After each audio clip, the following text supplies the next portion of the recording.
أعوذ بالله من الشيطان الرجيم. بسم الله الرحمن الرحيم. الحمد لله رب العالمين حمدا كثيرا طيبا مباركا فيه، له الحمد والثناء الجميل، حمده سبحانه وتعالى حق حمده. وأصلي وأسلم على من أرسل رحمة وهداة للعالمين، سيد الأولين وإمام الأنبياء وخاتم المرسلين، سيدنا وحبيبنا ومولانا وجليلنا ومعلمنا وشفيعنا محمد بن عبد الله. اللهم صل وسلم على سيدنا محمد وعلى آله وصحبه وله كما صليت وسلمت وباركت ربنا على آل سيدنا إبراهيم في العالمين إنك حميد مجيد.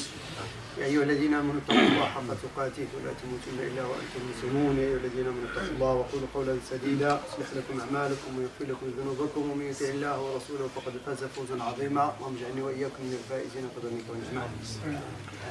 يا أحباب الكرام، ما زلنا مع سورة الفاتحة، وزلنا نقف عند معانيها وما تحمله من هداية وإرشاد وتوجيه للمسلمين على وجه الخصوص والناس على وجه العموم. ما زلنا إذا نستكشف مع سورة الفاتحة هذه الأسرار الطيبة المباركة التي عسى الله سبحانه وتعالى أن يجعلها لنا إن شاء الله سبحانه وتعالى إشارات وصور وعلامات في طريقنا إليه سبحانه وتعالى. Alors on est toujours avec Surat al-Fatiha. On essaie toujours de comprendre et d'en profiter de ces signes lumineux de ce chapitre dont Dieu subhanahu wa ta'ala a regroupé le sens général du Coran et de cette religion. Et Inch'Allah subhanahu wa ta'ala, que Dieu nous facilite pour prendre ces signes, ces indications, ces conseils, ces exhortations de Surat al-Fatiha comme une voie à cheminer vers Dieu subhanahu wa ta'ala. Et c'est toujours là, c'est ça le but, c'est ça l'objectif quand on lit le Coran. إذا كنا توقفنا في الحصة الماضية عند اهدنا الصراط المستقيم. تحدثنا عن الهداية ومفهوم الهداية، ثم الصراط المستقيم. تحدثنا بإيجاز عن الصراط المستقيم الذي لا اعوجاج فيه، الذي يقود إلى طريق الصواب وطريق الهداية وطريق الله سبحانه وتعالى. Alors on a parlé la dernière fois, le vendredi dernier, de guide-nous dans le droit chemin. C'est la vocation, ces demandes qu'on demande à Dieu subhanahu wa ta'ala. On a parlé de la guidance, le sens de la guidance dans le Coran, ainsi que le droit chemin. Ce droit, ce chemin qui est droit, où il n'y a pas de déviation, ce chemin qui emmène vers Dieu subhanahu wa ta'ala, s'il n'y a pas de déviation, on avait parlé de ce chemin-là. Et après, l'aya, آخر الآية في سورة الفاتحة، صراط الذين أنعمت عليهم غير المغضوب عليهم ولا الضالين. هنا الحق سبحانه وتعالى سيفصل لنا هذا الصراط. لو جاء في الآية السادسة نكرة معرفة، اهدنا الصراط، يعني بأنه معروف المستقيم. إذا سألنا نحن القرآن الكريم يعني أي صراط يعني نريد بالضبط؟ إيش الصراط؟ إيش العلامات لهذا الصراط؟ هو مستقيم نعم، يعني ربما لكي يخرج الله سبحانه وتعالى كثير من الدعاوى، إن حتى النصارى يقول لك نحن في الصراط المستقيم، اليهود يقول نحن في الصراط المستقيم، كل ديانة أخرى تقول نحن في الصراط المستقيم. إذن الله سبحانه وتعالى لكي يخرج هذه الأمور كلها يبين لنا الدقة، يبين لنا التفصيل، لكي لا يكون ثم خدش وضح. والقرآن الكريم جاء لتوضيح هذه الأمور. Alors le dernier verset, le 7e verset de ce chapitre, Allah subhanahu wa ta'ala nous détaille un petit peu ce droit, parce que comme dit ce chemin droit, il y en a plein qui peuvent dire oui, les chrétiens peuvent dire nous, c'est nous qui sommes dans le droit chemin. Les juifs, ils peuvent dire nous qui sommes dans le droit chemin. Hein? Peut-être même les athées, ils peuvent dire c'est nous qui sommes dans le droit chemin, parce que c'est nous qui croient à la nature, qui ainsi de suite. Alors chacun peut manifester sa croyance comme il veut. C'est pour ça Allah subhanahu wa ta'ala ici vient nous montrer pour éviter et pour répondre à ceux qui cherchent le vrai chemin.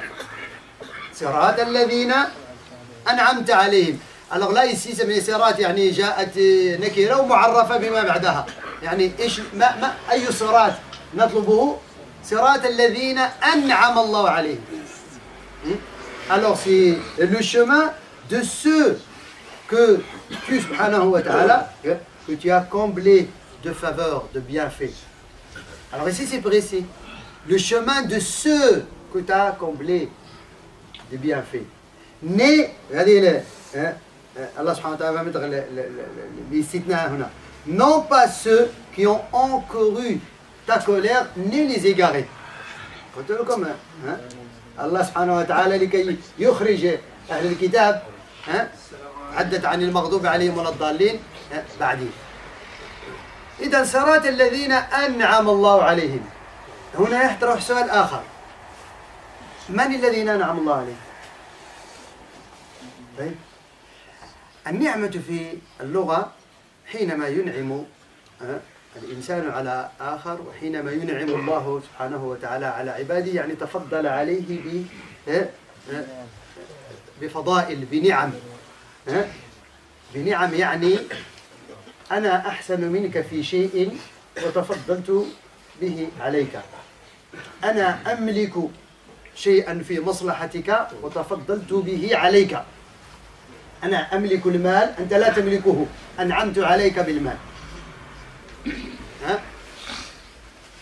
عبد له سيد، العبد لا يملك الحرية، حريته يملكها سيده، أنعم عليه بحريته.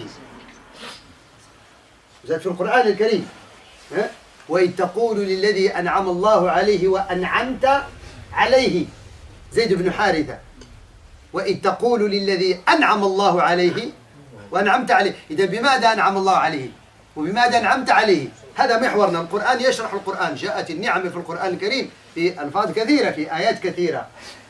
إذا النعمة هي ماذا؟ أولا في مفهومها هي أن تنعم على إنسان بشيء لا يملكه وتملكه أنت، تتفضل به عليه، يتمتع به ويكون في نعمة منه. طيب لذلك نحن لا نطلب بعض النعم إلا من الله سبحانه وتعالى. نعمة الصحة لا يمكن أن تطلبها لأحد. طيب. نعمة الإيمان لا يمكن أن تطلبها من أحد. لذلك يقول العلماء أعظم نعمة ينعم الله سبحانه وتعالى على عبد من عباده هي نعمة الإيمان. أعظم نعمة، ليست هناك نعمة أحسن وأفضل من الصحة ومن المال ومن السلطة ومن كل ما تريد، أفضل حتى من طول العمر. حتى من طول العمر نعمة الإيمان أفضل. لماذا؟ لأن أثرها باق إلى يوم القيامة ولا ينتهي. وأثرها يتمتع به الإنسان في الدنيا، الإنسان المؤمن يتمتع بالسعادة في الدنيا قبل الآخرة وبالسعادة الأبدية. أما المال قد يغوي الإنسان، الصحة قد تغوي الإنسان، السلطة قد يغوي الإنسان، العلم قد يغوي الإنسان. العلم في حدته قد يكون نقمة. كثير من العلماء كان علمهم عليهم نقمة والعياذ بالله وبالا عليهم. أما الإيمان لا يكون نقمة البتة. إذن أعظم نعمة. لذلك الله سبحانه وتعالى حينما قال الذين أنعمت عليهم، جاءت في سورة النساء، سورة النساء آية 69، يقول الله سبحانه وتعالى من الذين أنعم الله عليهم. هنا يبين لنا الإيمان. لذلك يقول لنا تفسير هذه الآية في الآية 69 من سورة النساء، تفسير الآية 7 من سورة الفاتحة تفسرها الآية 69 من سورة النساء وسورة الأحزاب وغيرها من الآيات التي سنذكرها، ولكن بالضبط سورة النساء. يقول الله سبحانه وتعالى ومن يطع الله والرسول فأولئك مع الذين إيش؟ أنعم الله عليهم. هذا تفسير القرآن، يفسر القرآن من درجات تفسير القرآن. أولا نبدأ بالقرآن في حد ذاته. إن لم نجد في القرآن ما يفسر القرآن نفسره بالسنة، إن لم نجد في السنة ما يفسر القرآن نفسره بإجماع الصحابة إن كان هناك إجماع، إن لم يكن هناك إجماع نأخذ من الصحابة الآراء الأقرب إلى الصواب. طيب Alors, quand Dieu subhanahu wa ta'ala ne parle ceux à qui tu as comblé tes bienfaits, ou bien à qui tu as comblé de faveurs, ici, il faut s'arrêter un moment pour, comment dirais-je, méditer chaque mot. Ceux, alors déjà, il y a un groupe où Allah subhanahu wa ta'ala a comblé ses bienfaits. Et les bienfaits, un ni'ma dans la langue arabe, quand on dit ni'ma, c'est quand quelqu'un t'a fait faveur de quelque chose que toi, tu n'as pas. J'ai de l'argent, toi, tu ne les as pas. Je t'ai donné pour te rendre service. Ça veut dire je t'ai fait faveur. Je t'ai comblé de ses biens. Un esclave qui n'a pas sa liberté, son maître, il a sa liberté. Un jour ou l'autre, son maître, il a dit tu es libre. Il lui a donné sa liberté, c'est parmi les ni'am, c'est parmi les bienfaits. Parce que lui, il a besoin de cette liberté pour vivre une vie normale. Et Allah subhanahu wa ta'ala a beaucoup de bienfaits vis-à-vis de nous. Mais il y a certaines choses qu'on ne demande que à lui. Comme la santé, par exemple. Jamais il faut croire que c'est le médecin qui peut te guérir ou t'offrir la santé. Il fait les causes, mais après c'est à Dieu subhanahu wa ta'ala de décider. Vous voyez? Les biens, ainsi de suite. Mais la meilleure des bienfaits de Dieu subhanahu wa ta'ala, c'est la croyance en lui. Quand la personne a la croyance en Dieu, et croit à l'existence de Dieu, il suit le droit chemin, c'est la meilleure des bienfaits de Dieu subhanahu wa ta'ala sur terre.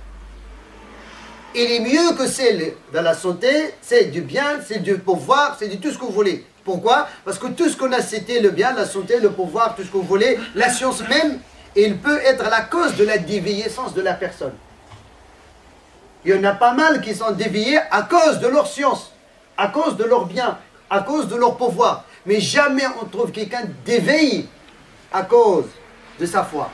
Parce que, au contraire, grâce à sa foi, il vit le bonheur ici-bas et lui a garanti un bonheur éternel le jour dernier. Ça, c'est la valeur de la foi. C'est pour ça Allah subhanahu wa ta'ala nous détaille ici ses bienfaits. Et le verset que j'ai cité tout à l'heure de Zayd ibn Haritha, pour comprendre le ni'ma, le bienfait, c'est Allah subhanahu wa ta'ala a dit à son messager, quand tu as dit à celui à qui Dieu subhanahu wa ta'ala a comblé sa faveur, et toi aussi tu lui as comblé ta faveur. C'est Zayd ibn Haritha. Le Nabi sallallahu alayhi wa sallam a été an'ama ala Zayd, ou Allah an'ama ala Zayd. فقال العلماء أنعم الله على زيد بالإيمان وأنعم عليه النبي بالحرية. إن زيد بن حارثة كان مولا، كان عبدا وأعتقه النبي صلى الله عليه وسلم ثم أسلم فأنعم الله على زيد بالإسلام وأنعم عليه النبي بالحرية. يعني يمكن أن يكون الإنسان ينعم على غيره بهذه الفضائل. لهذا يا أحباب الكرام نجد alors on trouve سورة Nisa, chapitre des femmes, le verset 59, il nous donne l'explication du Coran. Et comme dit l'exégète du Coran, l'interprétation du Coran, à des niveaux comme les savants disent. Au premier niveau, c'est de ne pas chercher à comprendre le Coran qu'avec le Coran. Si on trouve un verset dans le Coran où on ne sait pas c'est quoi le sens, comme ici, Sarat al-ladina an'amta alayhim, ici, ceux à qui tu as comblé tes bienfaits. Alors, grande question, c'est à qui? Dans le Fatiha, ce n'est pas détaillé. C'est à qui Dieu subhanahu wa ta'ala a comblé ses bienfaits. On se pose la question, on doit d'abord chercher dans le Coran, est-ce qu'il y a un verset où Dieu a détaillé ce verset?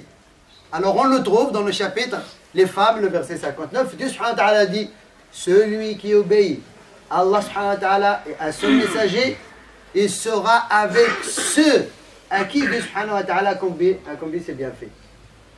À qui Dieu subhanahu wa ta'ala a donné comme faveur c'est bien fait. C'est quoi c'est bien fait? Alors il a dit, celui qui obéit à Allah et son messager. هذا الإيمان من يطيع الله ورسوله وهذا مستوى عالي من الإيمان لأن الإيمان ما هو في القلب وصدقه العمل. طيب الإيمان هو أن تؤمن بأن الله موجود. طيب ولكن هل هناك عمل؟ لا يمكن أن يكون الإيمان تاما إلا بهذين الشرطين. أن تعتقد اعتقادا جازما لا يمكن أن يحكم عليه أحد من الناس وحدك أن الله موجود. وتبرهن بوجود الله بهذا الإيمان بماذا؟ بالطاعة. ذلك جاء ومن يطع الله والرسول. Et celui qui obéit. Alors cette croyance et cette foi, il exige une épreuve.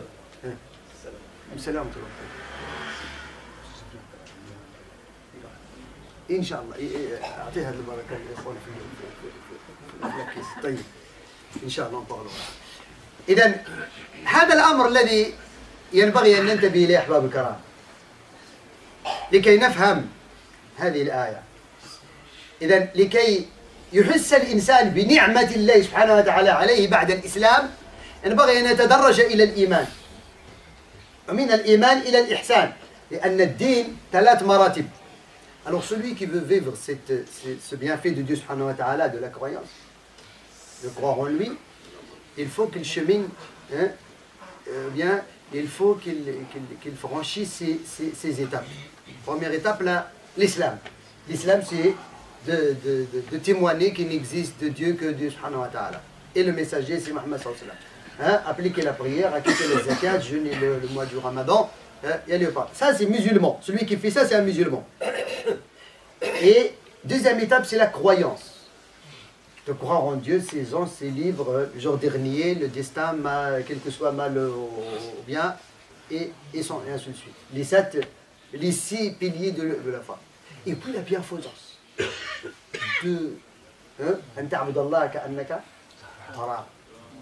C'est d'adorer Dieu subhanahu wa ta'ala, c'est comme si tu le vois. Et si toi tu ne le vois pas, lui il te voit. إذا أن الله سبحانه وتعالى أعطانا نموذج من هؤلاء الناس الذين وصلوا إلى هذه الدرجة. ذلك قال وما يطع الله والرسول. Alors celui qui veut être avec ceux à qui Dieu subhanahu wa ta'ala a comblé ses bienfaits, il faut qu'il obéisse à Allah et son messager. Pour qu'il soit avec qui? فأولئك مع الذين أنعم الله عليهم من النبيين والصديقين والشهداء والصالحين وحسن أولئك رفيقا. Le détail maintenant il est dans ce verset-là. Alors il sera avec ceux à qui Dieu subhanahu wa ta'ala a comblé ses bienfaits parmi les prophètes. من النبيين. Alors النبيين أنعم الله عليهم أتم عليهم نعمته. والصديقين les véridiques qui sont sincères. والشهداء les martyrs. والصالحين les pieux. Les réformateurs, ceux qui réforment. Quand tu es déformé, eux ils réforment. Alors أربعة كل واحد من هؤلاء لو وقفنا عند نعم الله عليه لا أخذنا حصص كثيرة جدا. وقف كيف نعمة الأنبياء، نعمة الصديقين، نعمة يعني تجد القرآن يحمل في طياته منهجا كما قلت أحباب الكرام للإنسان المؤمن أن يأخذ حظه من النبوة، أن يكون وارثا منه الذين يريدون النبوة، أن يأخذ حظه من الصدق، أن يأخذ حظه من الشهادة ولو لم يشهد ساعة الوغى، أن يأخذ حظه من الصلاح. الوقت يسارعنا نعطي إشارات. Alors cet exemple que Dieu subhanahu wa ta'ala nous a montré, que le bienfait de Dieu subhanahu wa ta'ala, on demande à Dieu subhanahu wa ta'ala qu'il nous guide vers ce droit, ce chemin qui est droit, et on bien précis le chemin de ceux à qui Dieu subhanahu wa ta'ala a comblé ses bienfaits. Alors voilà l'exemple à celui qui veut être parmi eux. Et quelle meilleure compagnie avec ceux-là. Quelle meilleure compagnie quand tu es avec les prophètes et les véridiques, et les martyrs, et les pieux, les réformateurs. Mais il faut savoir que chacun de ces 4 نحاول نربط العلاقة بين الأربعة. أليس النبيين الصديقين والشهداء والصالحين؟ لماذا لم يقل النبيين فقط ويجمع فيها كل شيء؟ ذكر الخصوص من العموم يدل على شيء مهم في اللغة العربية. Quand dans la langue arabe on désigne quelque chose de particulier en général, ça veut dire qu'il a une importance. C'est pour ça qu'il faut voir dans les qualités des prophètes une qualité spéciale. Et après, d'autres qualités, véridiques et martyrs et réformateurs, c'est autre chose. Sinon, les prophètes, ils ont toutes ces qualités-là. Hein? Mais il y a une qualité spéciale pour les prophètes. من لم يتملكها عندهم خاصة ميزهم الله سبحانه وتعالى على خصوصية النبوة. Plus qu'ils sont prophètes et messagers, ils ont une qualité. Hein? C'est cette qualité aujourd'hui qui est carrément perdue. Et حينما فقدت أعظم الأمة هذه الخصلة التي تميز بها الأنبياء وأدوا الرسالة بها. طيب ويأمر الله سبحانه وتعالى بأن نتمثلها. حينما قلت تجدون المشاكل في الأسر والمشاكل في العمل والمشاكل حتى في المساجد والمشاكل في العلماء في كل شيء. هي إيش؟ الصبر. الله يرضى عليك. Les prophètes, Allah سبحانه وتعالى أعطاهم شيء الصبر الكامل. أعطاه للبروفيت. ونحن يصعب أن يكون عندنا الصبر الكامل. لذلك تجدون وصية الله سبحانه وتعالى لنبيه. ماذا قال له؟ واصبر كما صبر أولو العزم من الرسل. En fait, ça ressemble à la mieux du mieux. Hein? Et patiente-toi comme ceux qui ont la vraie décision parmi les prophètes. وأولو العزم من الرسل هم 5. ها؟ ومين؟ من يعرفهم؟ أولو العزم من الرسل هم 5. آخرهم النبي صلى الله عليه وسلم. هو أولهم، آخرهم في الزمان، وأولهم في العظمة عند الله سبحانه وتعالى. هو نوح عليه السلام وإبراهيم وموسى وعيسى ومحمد صلى الله عليه وسلم بالتدرج الزمني. نوح، إبراهيم، موسى، عيسى، سيدنا محمد صلى الله عليه وسلم بالتدرج الزمني. أما بالتدرج الأفقي أو الأولوي فالنبي صلى الله عليه وسلم هو خير الصابرين. ذلك الله سبحانه وتعالى قال et patiente-toi. إذا ندخل هنا إلى من أراد أن يحقق هذا الطلب في الفاتحة ينبغي أن ينظر إلى نفسه وصبره. أنت تطلب من الله سبحانه وتعالى أن يجعلك من الصابرين بنص الفاتحة. اهدنا الصراط المستقيم صراط الذين أنعمت عليهم وقد أنعم الله على النبيين. تريد أن تكون منهم. طيب عندما تريد أن تكون منهم يبقى أن تتخلى أن يكون عندك هذا الصبر. والصبر أحباب الكرام هو درجات كذلك وصور. وصبر على الطاعة، وصبر عن المعصية، وصبر على البلاء. 3 catégories de ça. Il y a la patience dans l'adoration. Si tu ne patientes pas, tu ne vas pas te réveiller pour faire le subhanallah. Et toutes les prières à l'heure. Si tu ne patientes pas avec la science et l'apprentissage du Coran, tu ne vas jamais l'apprendre, ni la science. Faut que tu patientes. Tu patientes vraiment devant les livres, devant les chouyours, pour apprendre la science. Si tu ne patientes pas, tu ne peux jamais avoir. Si tu ne patientes pas, tu ne peux pas résister devant les épreuves. Si tu n'as pas la patience. Si tu n'as pas la patience, même vis-à-vis de tes passions et tes envies, tu vas lâcher tout de suite. كثير من الناس يصلي بمجرد أن يخرج من الصلاة ما فيش صبر. غيبة، نميمة، ما فيش غض البصر، ما فيش كذا، مشكلة. لذلك الله سبحانه وتعالى تعرفون حينما تحدث عن الجنة وتحدث في سياق الاستقامة. وأختم بهذا الأمر. الله سبحانه وتعالى quand il a parlé de le chemin droit dans le chapitre فصلت الآية من الآية 31 إلى الآية 34 تحدث عن الصبر. إن الذين قالوا ربنا الله ثم استقاموا. Ceux qui disent notre Seigneur est Allah et ils demeurent le droit chemin. تتنزل عليهم الملائكة ألا تخافوا ولا تحزنوا. Les anges descendent vers eux pour les rassurer. Vous n'avez rien à craindre, aucune situation affligeante vous attend. Calmez-vous. وقال ابن عباس تتنزل عليهم الملائكة في 3 مواضع.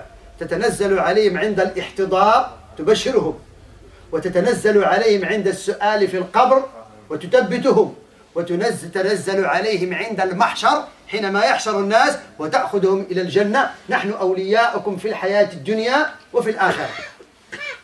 Alors Ibn Abbas il dit que ceux qui demeurent le droit chemin, les anges descendent vers eux. Ibn Abbas il a dit les anges descendent vers eux dans 3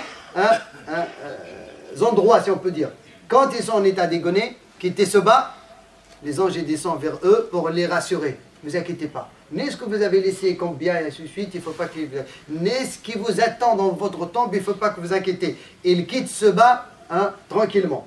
Et les anges descendent vers eux quand ils seront interrogés dans leur tombe tout seuls. Les anges descendent vers eux pour les rassurer.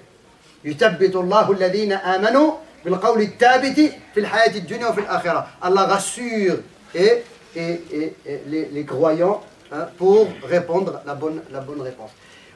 Aussi, le jour dernier, le jour de la résurrection, quand tout le monde se remettra devant Dieu, le jour où il y en a qui vont s'inquiéter, ceux-là, ils ne s'inquiéteront pas parce que les anges ils vont venir pour prendre leurs mains en nous rassurant, ne vous inquiétez pas, vous serez dans le refuge de Dieu subhanahu wa ta'ala sous son ombre, jusque où Allah subhanahu wa ta'ala jugera entre eux.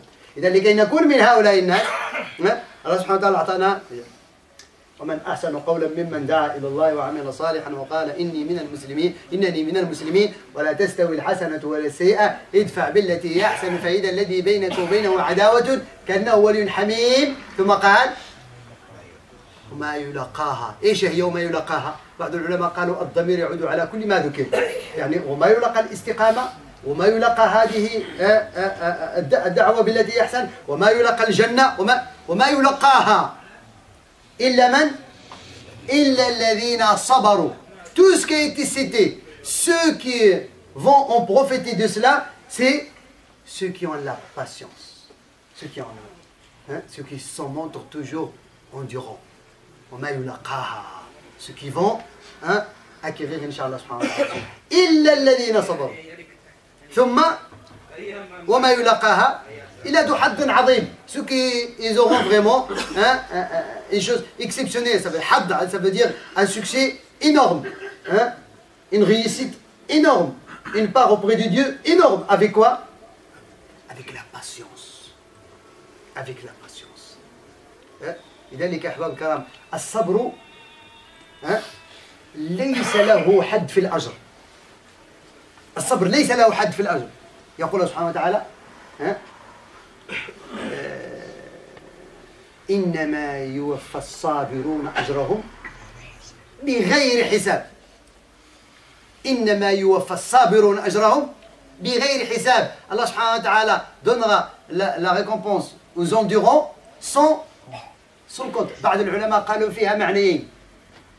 فيها معنى أنهم سيكونون ممن سيدخلون الجنة بغير حساب من 70,000 الذين ذكرناهم. بغير حساب. ومنهم من يقول من العلماء أنه حسابهم لا يعلمه إلا الله. يعني لا يمكن أن تحسبه أنت. هذا يعني أجرهم حسابه لا يعلمه إلا الله. وكلا المعنيين صحيح لأن حتى الذين سيدخلون الجنة بغير حساب بمعنى لا يحاسبون في ما عملوا أجرهم لا يعلمه إلا الله سبحانه وتعالى. وكفى به أنهم بدأوا بأن الله يعني كما يقولوا احنا ما خدتش كاع في الأوراق ديالهم. ما خدتش في الأوراق ديالهم قال لي أنت الدوسي ديالك جو مون با لا فوا. إذا أحباب الكرام شوف هذه لو أردنا أن نقف عند هذه الآية وحدها ربما لا أخذنا شهور. لذلك تعرفون أن عظمة سورة الفاتحة قد جمع الله سبحانه وتعالى فيها كل خير. أسأل العلي القدير يوفقنا وإياكم في خير ويجعلنا رشاد مسلم وأن يجعلنا من الذين أنعم الله عليهم من النبيين والصديقين والشهداء والصالحين وأن يجعلنا إن شاء الله سبحانه وتعالى رفقتهم في الدنيا وفي الآخرة رفقتهم في الآخرة إن ربنا على ذلك قدير. سبحان ربك رب العزة عما يصفون والحمد لله رب العالمين.